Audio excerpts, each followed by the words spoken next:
Welcome to Perspectives, a podcast by Essence Learning LLC, and a place where leaders learn from leaders. Let's join today's episode.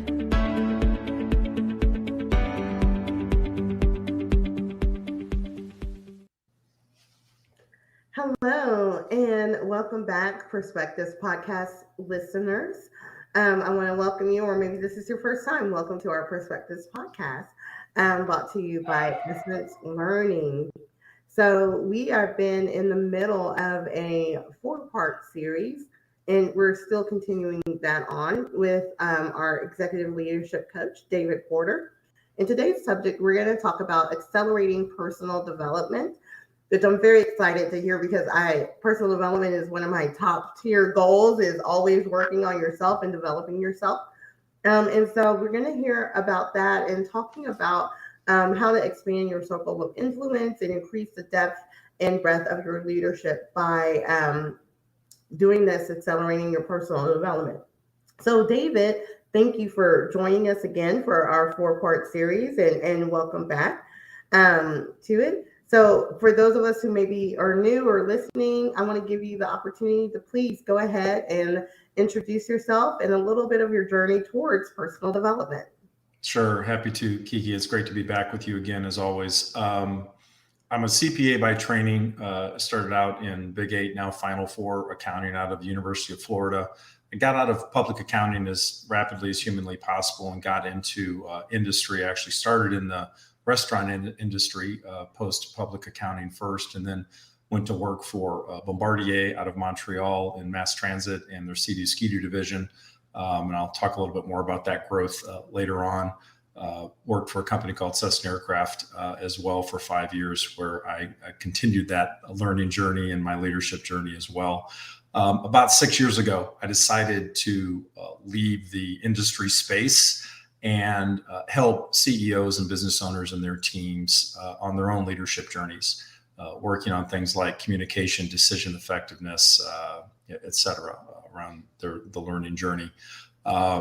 And it's what kind of led me here today. So I've been doing for the last 6 years executive coaching and advisory work for now 5 more industries. So I worked now with or in a total of 15 different industries, which hopefully helps me provide a valuable and useful perspective to my clients in the work that we're trying to do to help them get even better.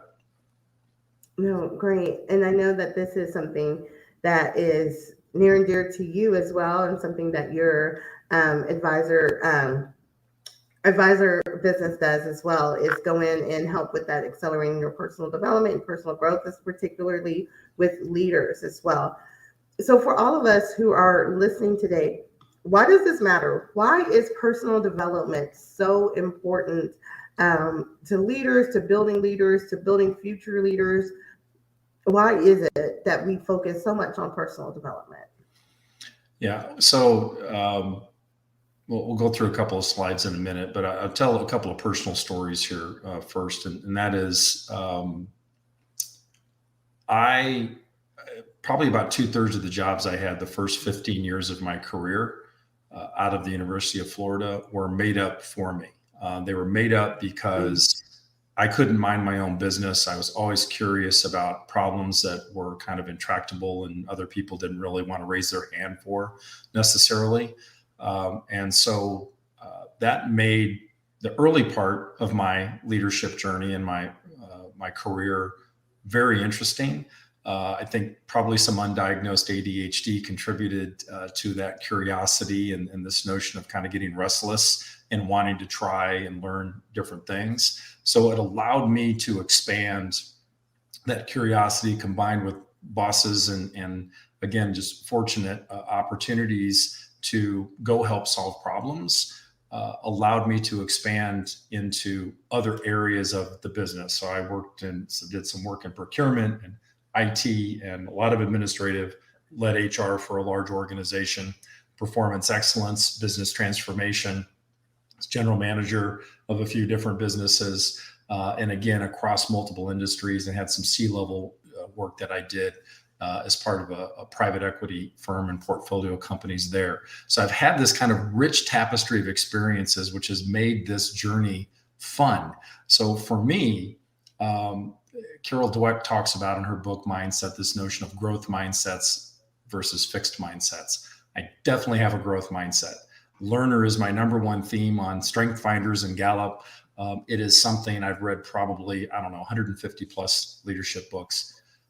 For me, that development by itself is worthwhile, just following through that process and learning new things. But it's putting that into use and testing it in real life that allows us to expand. We'll talk about this in a moment, our circle of influence that really makes personal development so important. And I'll also add this piece. There is no more difficult work that we do in our careers or frankly, personally, than the internal work, the work that we do on ourselves. But I firmly believe, we talked about in a previous podcast, teachable points of view.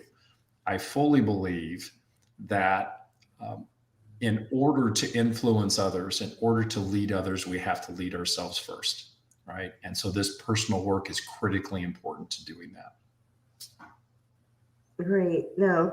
And when you talk about leading others, you have to lead yourself first, right? And that all ties into that and how we personal develop. And I know you have a slide, David, that you want to share with everyone. So I want to make sure. Yeah. So let's talk about a few of these. Thank you. So as a not a former, a recovering control person that was always interested in fixing things and quality, right? The spreadsheets needed to be accurate, the insights needed to be helpful, the spelling needed to be impeccable, all of those things. I kind of migrated from this control to an influence model over time. And so this is the distinction that I make, and that is there's exactly one person on the planet that we can control, right? That's the person in the mirror. Again, the toughest person to work on, the one that often we're hardest on because we tell stories between our ears. You've heard maybe of the term imposter syndrome, where we don't feel like we're enough for a situation, a role, a position, but somebody puts us into that situation anyway to help stretch us. And we'll talk a little bit more about that later on in this podcast. So if you believe that there is only one person on the planet you can control, it gives you some freedom then to decide how many of the remaining 8 billion, whether that's family, friends, peers, bosses, customers, clients, patients, right, that you can actually spend time influencing and supporting and serving, right? So that's really the purpose of this. And part of that control model as well is, again, well, what do I need to do if I can only control myself? What do I need to do to get better? Because honestly, we all have, from my perspective, a need for growth and contribution. If we aren't doing those two things, right, it's worthwhile to question, well, if I don't have a bigger purpose of growth and contribution and supporting other people, why am I here, right? It's a kind of an existential question that's beyond the scope of this podcast or my expertise, but it's a reasonable question to ask. So that's one thing. Mm-hmm. Another reason that personal development matters, I think, is at some point in our careers, changing our behaviors, adjusting our behaviors, stopping behaviors that, again, I'm not going to use the term bad or good or wrong or right here. I prefer to use the term behaviors that have become less helpful to us versus ones that are more useful or more helpful, right? Those are things that we can continue to work on. And obviously, I believe that, or I wouldn't have spent the last good part of my career, because I use coaching in my leadership as well. But the last 6 years specifically, coaching and trying to support people and stopping behaviors that aren't helping them anymore and replacing them with behaviors that are more helpful, more useful, and that allow them to not only grow as individuals personally as well as leaders, but also to contribute at a higher level. Okay. I think also, and there's a military term that's been around for a long time called VUCA, right? Volatile, uncertain, chaotic, ambiguous. If there was ever a time, certainly in my career, of having that kind of volatility, certainly the last 3 years have put that in stark relief, right, for all of us. And I think being more resilient and creating those kinds of skills is critically important for us to be more effective, right? So let's pull up the next slide and talk a little bit about kind of the final point around the mattering around personal development, and that's this. Stephen Covey, in one of his books, I don't know, 7 Habits or First Things First, a long time ago, talked about this notion of a circle of influence, right? We all have a circle of capabilities, of people, of teams, of ideas that we have at any given point in time. One of the things that I think is most powerful about personal development is it allows us to expand our circle of influence. And by doing that, increases our breadth and depth of leadership. So I'll use a really stark example of being a fear-based leader, right? Where you're leading through fear. And I know we don't have fear-based leaders for the most part aren't going to be listening to SS Learning podcasts, right? Or listening to a guy like me. But using that as an example, fear-based leaders can be effective in quotes in terms of getting things done while they're in the room. But once they leave the room, all that room, the people in that room are left with are memories of what just happened. And at best, they're going to be compliant, and at worst, viciously compliant in getting a certain piece of work done. What that doesn't do is allow that leader to lead when they're outside of the room.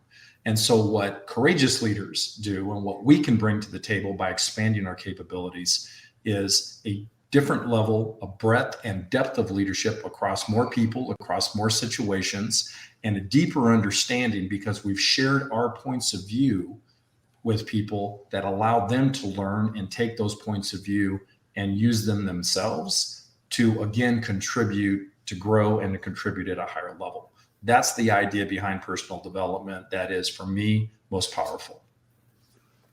No, this is great information, David, especially when you bring up the word influence in talking about, I automatically thought about, like, you're right. I am the only person that I can control, but I have the capability to influence others. And how do I do that? That's part of my personal development, as well as figuring out how do I personally influence others? How do I make that impact towards others as well? And then finding out, and I love how you put it, like, you're not calling them good or bad behaviors. That's right. But what are the behaviors you need? What are the behaviors that you maybe don't need at that time? And learning those differences and really focusing on that. And, when we talk about personal development, one of the things I want to ask you is definitely when we look at how we develop ourselves, since we do have control over ourselves, like you mentioned in your slide, but who's responsible for our personal development? Is it us? Is it because we have that control? Or is it the manager? Is it the organizations that we work for because we are influencing them, right? Who does that power lie within for the personal development? Yeah, so I have a couple of different points of view here, right?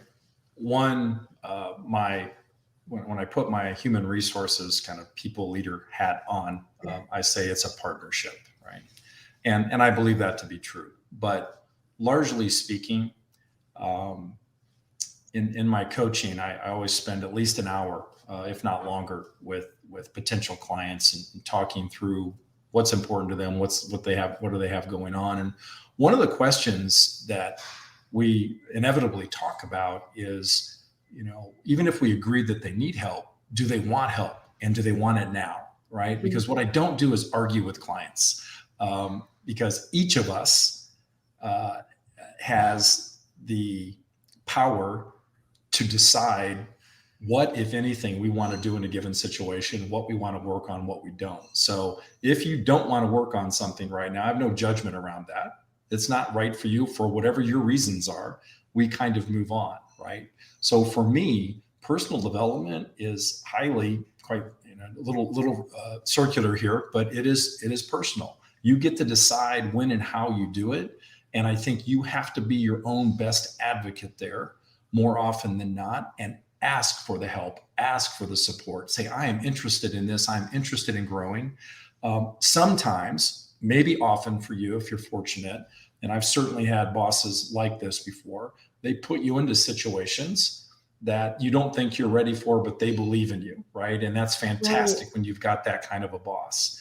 You also may have a boss that comes to you and says, you know what, Kiki, we really think you would be an outstanding addition to this team, and we'd like to put you over there in a cross-functional kind of situation and allow you to learn more about our business, et cetera. All of those partnerships are great, but I find that showing up with curiosity and saying I'm actually like explicitly interested in learning more about X is the best way to kind of develop that partnership and drive it, if you will, because again, our bosses, our managers, leaders, et cetera, they've got full-time jobs as well. They've got a lot going on, and more than just one employee, generally speaking, right? And a lot of organizations don't have formal L&D process, learning and development processes, or talent development processes, or high potential programs because of their size, because of the maturity of the organization, for whatever reason.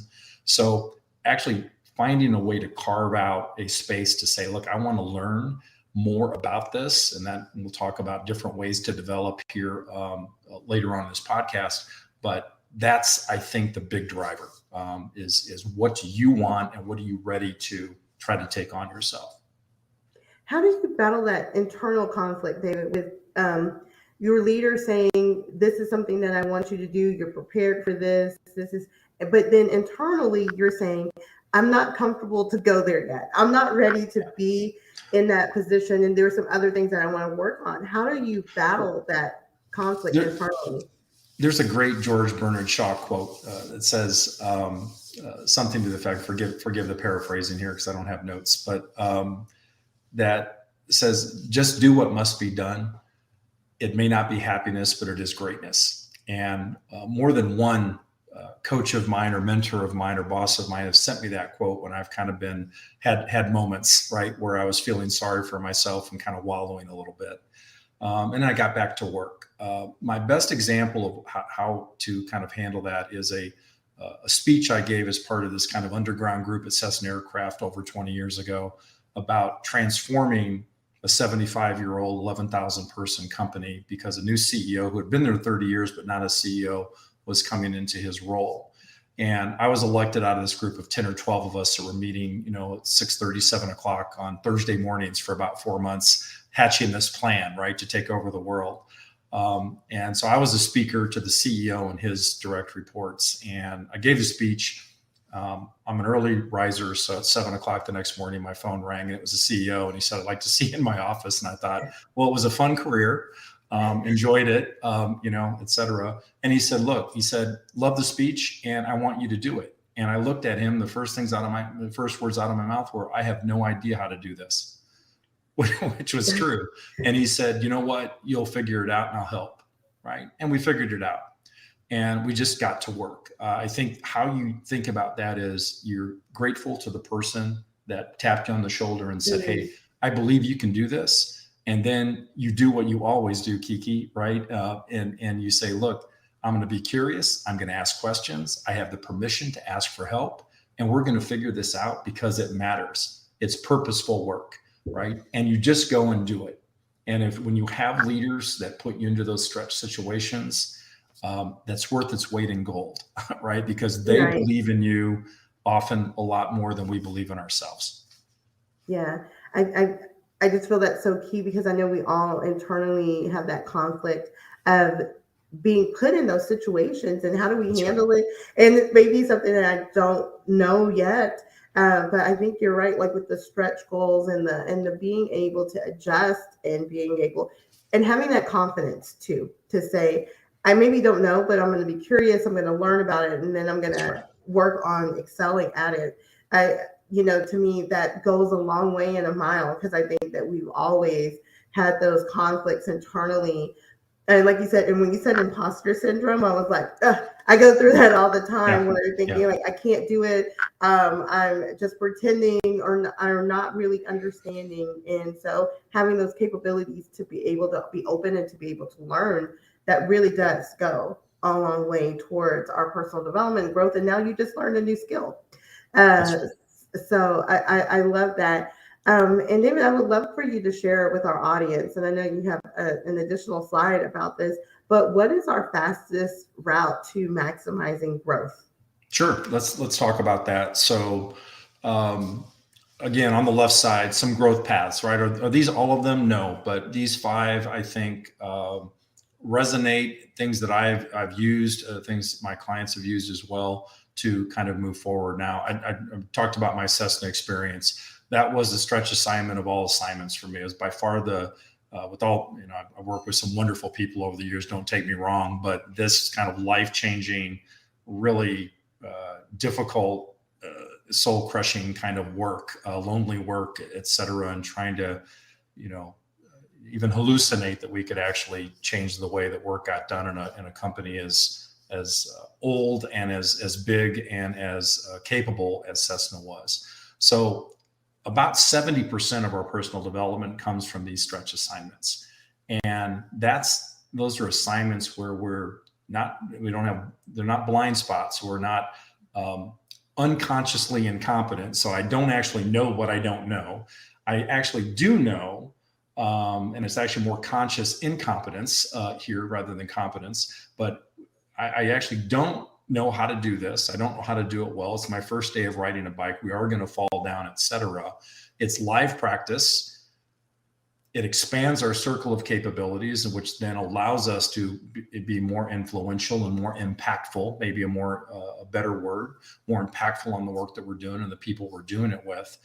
But it works because it does require us to take a look at our beliefs sometimes, take a look at how we've done things historically, learn new skills, and do so in a way and as part of a project that actually matters to the organization and to its people, right? So stretch assignments are by far the best way to do that. I've talked about in a previous podcast as well, this notion of my 13-year-old sister when I was 5, throwing me into the deep end of a pool, and how that, not knowing that she was a safety net, how that impacted my relationship with water for the next several decades in a negative way, just to be clear. I don't believe stretch assignments mean that we throw people into the deep end without help and say sink or swim. That's the way I came up in the world, and whatever that false bravado is, this notion of fearless leaders, which I don't happen to believe in. I've not experienced fearless human beings before. They may exist, but not in my realm, at least, or my experience. So I don't believe you need to throw people into that deep end without them understanding that you are a safety net or they have safety nets, right? Asking for help, I believe, is heroic, not in all organizations, not in all cultures. But for me, the ability to ask for help and get that support, whether it's from your boss or somebody who's already an expert in the area, but it allows you to work in a way that expands and challenges you to do things you haven't done before, but doesn't break the company as a result, right, of it failing, if you will, for lack of a better word. So that's number one. The second item is coaching. And again, this isn't the coaching necessarily that I do, although obviously there can be value in that. It could be coaching that you're doing by asking a set of questions that move people forward, right? If you were the coach for you, Kiki, what would you do in this situation? Right? That's a great question. It's like, what do you mean? I asked you for help. What are you asking me to ask myself this question? Well, here's a secret that coaches and other people may not share very broadly, but the reality is, for most of us, the answer is in there, right? People say, well, do you teach people to be courageous? No, I just try to help them unlock that courageousness, right? Wow. It's already in there. That's really what we're doing. And so by asking questions and asking them in a different way and reframing, it allows us to help our people and frankly, help ourselves by asking a better question to get unstuck and move forward, right? To grow, to then be able to contribute, to then be able to influence, to then be able to have more impact on the people that we're serving. Okay. Mentoring, another great thing. If you can, and again, it requires, this is a two-way relationship. It requires people that are willing to mentor you. I've done it and I've had it, experienced it on both sides of the table in my career. It can be very helpful. And especially around the storytelling, people talking about their journey, and especially about the stories of the failures they've overcome to get where they are today. Nobody has a linear path. Nobody, right? It is a curvy path. It is a 2 steps forward, 3 back situation, right? all of us experience that. This is not the Facebook, Instagram redacted lives that we get to read about that aren't real, that are made up, that just make us feel crappy about ourselves. This is real life. I made some mistakes, many mistakes. This is how I overcame them. And that can be extremely helpful to those of us that are trying to grow into leadership roles, and also not shame ourselves into thinking, well, once you reach CEO or CFO or COO or whatever those titles are, once you're an executive VP or vice president, you figured it all out. Not the case. There's still humans in there, right? They may have different titles, but all of us are continuing to struggle with the same stuff. Maybe we're doing it a bit better as we get later in our career, maybe not. But the reality is those struggles never completely go away. And again, at least for the people that I've worked with and the person that I've been. Teaching is another way, right? If you want to know whether or not you know a topic, right? You read about it, you experience some things, you do that, teach it, right? Put together, I did a speech last month that was 35 minutes long, a keynote to a conference. And I worked for 3 months on that keynote, right? To get it to 35 minutes. If they just said, you can talk for 2 hours, I would have started that day, right? So that teaching piece, it really challenges you to know the material cold and to be able to share that point of view that matters to the team. And then finally, facilitating. If you have an opportunity in your organization, right, to be a facilitator rather than a team leader, and you can be a team leader as well, but to facilitate. Facilitators help us think on our feet and get teams to desired outcomes. It's not about what the end result is going to be. It's not we're responsible for this deadline. It is helping a group of people ask and answer questions more efficiently and more effectively in order to get to an outcome. And it's a really great way to test your skills in a room, to be able to stand up in front of people in a safe way and say, you know what, I am here for one purpose and one purpose only, and that is to make this meeting and the outcomes be more effective than they would be if I wasn't inside the room. Those are 5 ways, not the only 5, but 5 ways I found and experienced that allow us to grow even more rapidly as professionals. No, these are great. And what I love about them is that there is some kind of personal responsibility as well, and personal accountability for those steps also. It's just amazing when you talk about like the coaching aspect of things. And if you were coaching yourself, what would you say? And that internal look in, right? Because I always ask people, coach me, tell me, mentor me, give me advice. But I never do that internal step to look in and to see what are the things that I feel like I need to work on. Real quick, Kiki, there's also an alternative question there. If that one feels a little bit too hard, it's like, what do you mean? What am I going to tell myself? I don't talk to myself. I'm one of those people that talk to myself, right? I'm just, full vulnerability here, right? Full disclosure. But you can also say, what advice or what counsel or what would you ask your best friend, or what would you tell your best friend, right? That's a way to do it kind of once removed, because when we think about, okay, well, the stakes are high with my best friend. I want to, I'm invested in their success, right? So that's another way to kind of reframe a question and say, you know what, I'm going to get out of my own head a little bit, not going to ask it about myself, but one step adjacent. What would I tell my best friend to do? Wow. Yeah.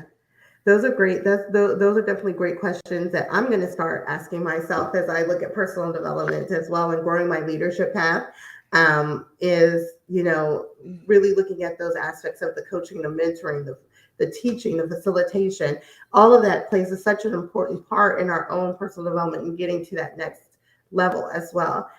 And while we talk about that, David, about the coaching and the mentoring aspect of that, I would love for you to share with our audience about what David Porter Advisors does. Are you available for mentoring and for coaching for our leaders that are listening to today's podcast? Yeah, definitely for coaching. I mean, it depends on bandwidth, right? Because of my 2-hour responsiveness kind of guarantee to my clients, I do limit and carefully select the folks I work with. But the reality is I'm always available to answer questions, get on the phone with folks and have conversations. Again, my main goal is to kind of leave people in places better than I find them. And this practice allows me the opportunity to do that. So I encourage anybody to reach out to me if I can be of help to them. Again, no fee required here at the front end. Just to be clear, because people are like, oh, he's going to charge me whatever. No. If you care enough about your development to reach out to somebody like me and you want to have a conversation, whether that's a half an hour, I've got no problem doing that. Okay. So. Right. Okay, great. And how can people get a hold of you? I'm at David Porter Advisors, and the advisors is ORS instead of ERS. No ERS, ORS. It's ORS. Right. Yeah. Well, I want to thank you, David, for being a part of today's podcast, talking about accelerating your personal development, and being a part of our 4-part series featuring you and everything that you're sharing with us for our leaders and for leadership development as well.